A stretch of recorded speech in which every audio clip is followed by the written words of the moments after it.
청약 당첨이 안 되면 이 방법이라도 쓰셔야죠.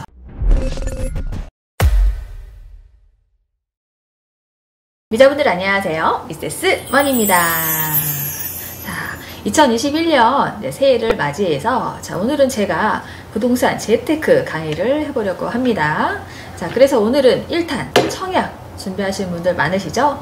청약 준비하시는 분들 끝까지 잘 들어봐 주세요. 자, 그럼 시작해 볼까요? 청약 해도 당치 안 되고, 자, 이제 와서 집을 사자니 통장도 못 써먹는 것 같아서 아까운 생각도 들고, 좋은 방법이 없을까요? 청약 준비하시는 분들 많죠?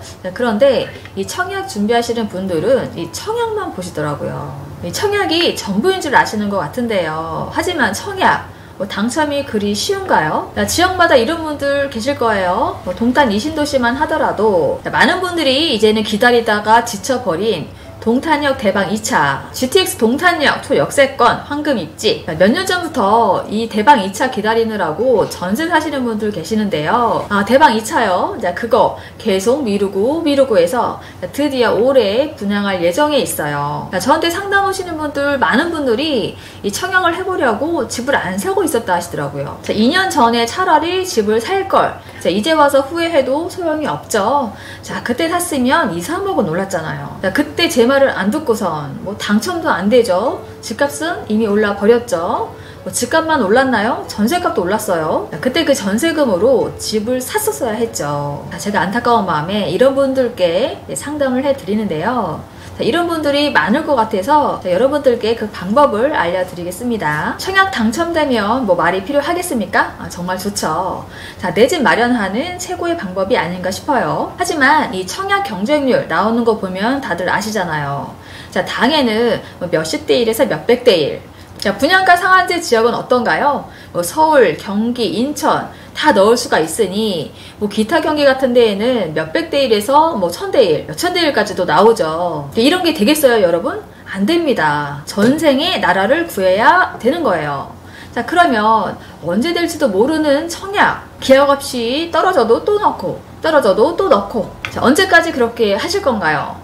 자, 안 되면 다른 방법을 찾아야죠. 물론 청약 통장을 쓰면서 말이에요. 자, 어떻게 하는 거냐고요? 자, 요새 84 타입 같은 큰 평형 주거용 오피스텔, 아파텔이 대세입니다. 다들 알고 계시죠? 자, 아파트 25평과 주거 면적이 동일한, 자, 방 3개, 욕실 2개. 자, 84 타입 오피스텔 아파트 구조와 평면을 똑같이 뽑습니다. 그냥 아파트 25평 같은 거예요. 자, 오피스텔 주택수에 들어가는지 제가 지난 방송에서도 다뤘었는데요. 기억나시나요? 자, 오피스텔은 등기 치기 전 분양권 상태에서는 주택수에 들어가지 않고, 등기를 치면 주택수에 들어가서, 자, 다주택자 같은 경우에는 양도세 과세가 되고요.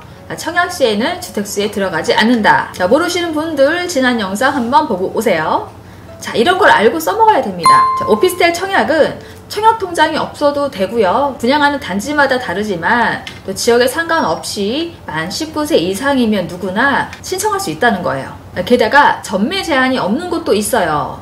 또 만약에 전매 제한이 있다 하더라도, 자, 소유권 이전 등기 시까지니까, 자, 아파트처럼 전매 제한 8년에 걸려서 8년씩 가지고 있다가 파는 게 아니라는 거죠. 자, 그러면 이런 오피스텔 아파트보다 당첨되기 쉽잖아요. 자, 이런 오피스텔을 청약해서 분양을 받는 겁니다. 단 지역과 가격 등 입지 분석을 당연히 해야겠죠. 자, 오를 수 있는 것만 해야 하니까요. 그건 기본이고, 아니면 이마저도 당첨이 안 된다 그러면 이 84 타입 오피스텔 매수를 하는 겁니다. 자, 오피스텔 대출 70%도 나와요.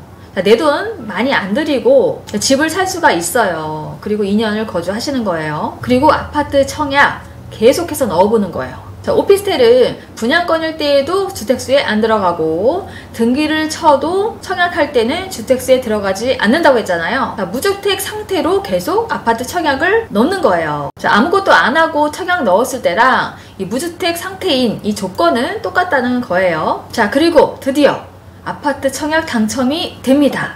좋죠?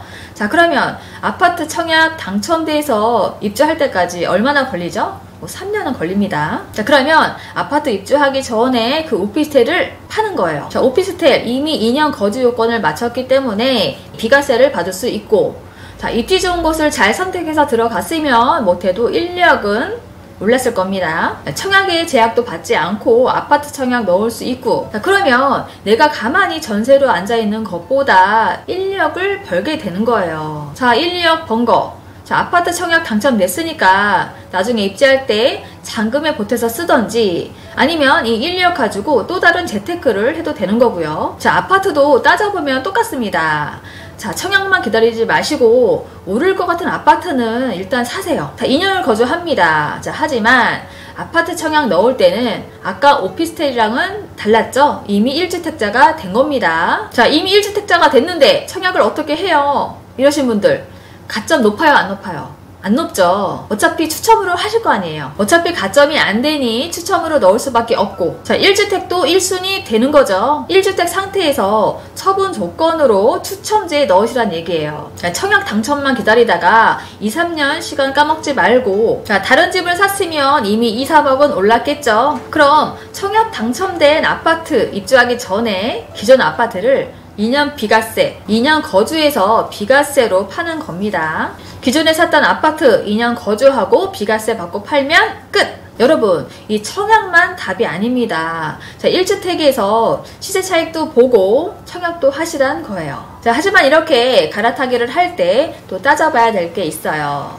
자, 첫 번째는 자, 아파트든 오피스텔이든 간에 자, 마련해야 할 여유 자금이 좀 있어야 되고요. 자, 두 번째는 특히 오피스텔 당첨되게 되면 중도금 대출을 받게 되잖아요. 자, 그게 나중에 아파트 당첨됐을 때 발목을 잡을 수가 있어요. 자, 조정대상 지역에서는 중도금 대출이 세대당 한 건이기 때문에 자, 이미 오피스텔에서 중도금 대출을 받았잖아요. 자, 그러면 아파트 당첨됐을 때는 쓸 수가 없겠죠. 다행히 전매 제한이 없는 오피스텔이라고 하면 자, 아파트 계약하고 중도금 대출을 하기 전에 시간이 어느 정도 있습니다. 자, 그 안에 이 오피스텔을 처분하시면 되고요. 전매 제한이 있는 오피스텔에서는 꼭 이 중도금 대출을 주의하셔야 합니다. 자, 그리고 집 한 채 가지고 계시는 분들도 잘 들으세요. 나는 집 한 채 있으니까 됐어. 자, 이런 분들, 집 한 채 깔고 있으면 돈이 내 주머니로 들어오나요? 팔아야 돈이 되는 거죠. 이런 분들도 부지런히 청약통장 만들어서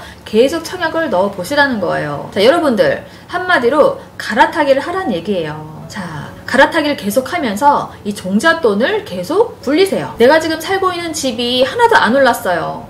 뭐 다른 동네는 3억 올랐다는데 우리 집은 1억밖에 안 올랐어요. 자, 이런 분들, 자, 계속 오르지도 않는 집에 왜 사시는 거예요? 자, 내가 살고 있는 집보다 오를 수 있는 집이 있으면 그쪽으로 가셔야 돼요. 자, 가만히 있으면 그 누구도 여러분에게 돈을 쥐어주지 않습니다. 자, 갈아타기 당연히 힘들죠. 귀찮고 부동산 공부도 계속 해야 하고, 하지만 계속 갈아타기를 하면서 이 시세 차익을 계속 보시라는 거예요.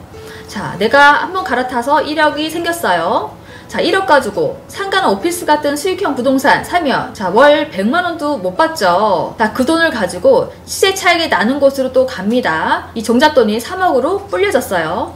자, 3억으로 수익형 부동산에 투자를 하면 자, 월 300 정도 받을 수가 있겠죠. 자, 이 3억을 가지고 갈아타기를 해서 또 한번 시세 차익을 내보세요. 자, 이제는 종잣돈이 5억이 생겼습니다. 자, 5억을 가지고 수익형 부동산에 투자를 하게 되면 그때는 500을 벌 수가 있어요. 자, 이런 식으로 계속해서 종잣돈을 불리다 보면 어느새 10억이 생기게 됩니다. 자, 이 10억 가지고는 수익형 부동산에 투자를 해도 안정적으로 월 1000 정도 수익을 볼 수가 있다는 거죠. 자, 이렇게 갈아타기를 계속하면서 시간을 투자해서 종잣돈을 조금씩 모아두는 것이 바로 노후 대책을 하는 길이에요. 자, 젊었을 땐 시세 차익으로 계속 1억, 2억, 3억씩 불려서 만들고요.